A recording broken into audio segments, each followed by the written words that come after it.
当很多家长还在咬牙准备英美一年40-50万的预算时，新加坡已经把另一套规则摆在台面上了。顶尖的公立大学学费减免最高可以做到接近80%，但条件不是免费送，还得先把优秀学生留下来，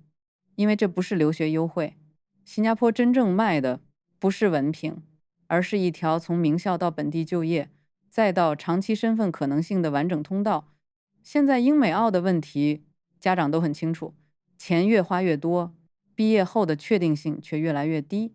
新加坡刚好相反，他把教育、就业、签证几乎绑成了一条线。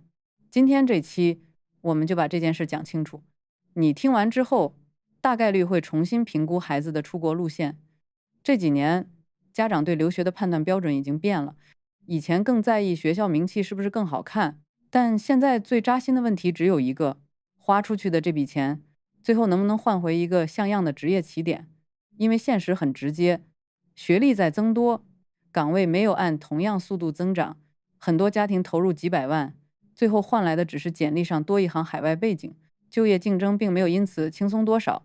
尤其如果孩子读的是和市场需求脱节的专业，回国之后照样要重新卷。新加坡之所以这2年被越来越多家庭重新审视，不是因为它突然变得浪漫了，而是因为它非常现实。这个国家很少把教育单独看，它更像是在做国家的人才配置。公立大学招什么人，给哪些人补贴，哪些专业扩招，背后都和产业缺口有关系。你去看新加坡这些年的布局就很清楚，金融服务、半导体、生物医药、人工智能、绿色经济，这些都不是口号，而是持续投钱发展的方向。在这种体系里，留学生不是单纯的学费贡献者，更像是未来劳动力储备。前端是更可控的成本，中段是更清晰的专业导向，后端是更明确的就业和签证规则。当然，这不代表它轻松，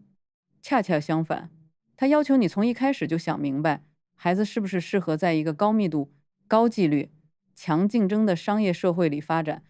如果答案是肯定的，那新加坡确实比很多国家更像一条有路线图的通道。接下来最关键的一层，就是大家最容易被话术带偏的学费减免。先说最核心的政策 Tuition Grant 新加坡教育部学费补助。以公立大学为例，拿到补助后，学费降幅最高接近80%。但这笔钱怎么换来的？条件很明确，接受补助的国际学生毕业后通常需要在新加坡注册企业工作3年，也就是3年服务协议。很多家长一看到绑定，就本能的觉得吃亏。可如果你把它放进完整职业路径里看，一个年轻人最难的阶段从来不是读书，而是第一份工作。新加坡把这3年写进规则，本质上是国家愿意先补贴教育成本，换取你毕业后的劳动力留在本地。对家庭来说，这不仅是省学费，更是把最难熬的求职起步期提前纳入可预期的框架。对于希望孩子在新加坡落地的家庭，这笔交换往往很划算。和英美相比，高成本加上不稳定的签证环境，那种不确定性其实更贵。当然，违约要偿还补助和违约金，还会影响本地信用。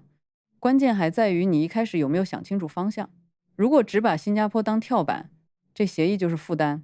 可如果目标明确是进入本地职场，再考虑长期身份，它反而是一个很强的加速器。问题到了这里，就不只是值不值签了，而是签了之后读什么专业，才更容易把这3年真正变成机会。新加坡留学最怕的不是考不上，而是读错。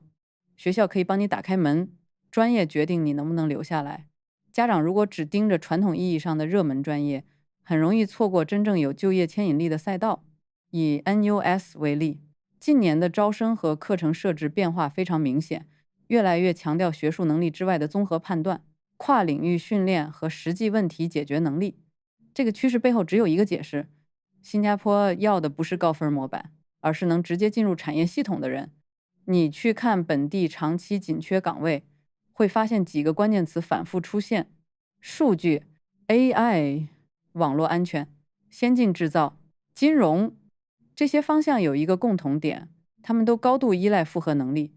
比如单纯学金融，在今天未必够，但如果是计算机加金融、统计加经济，生物加数据分析，落地性就完全不同。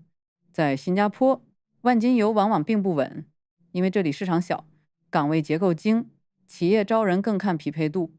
专业和产业脱节，后果会被迅速放大。尤其国际学生毕业后还要面对工签筛选，你没有太多试错空间。所以选专业时，不要只看 QS 排名，不要只听中介说哪个容易录，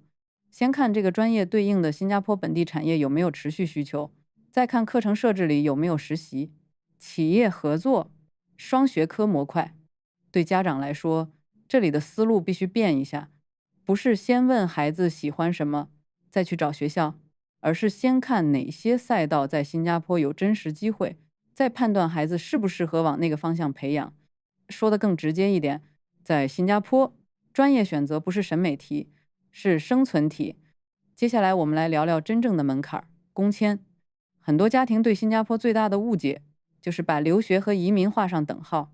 实际上，学生签证结束之后，你能不能留下，不是学校说了算，是雇主愿不愿意给你岗位，岗位薪资够不够。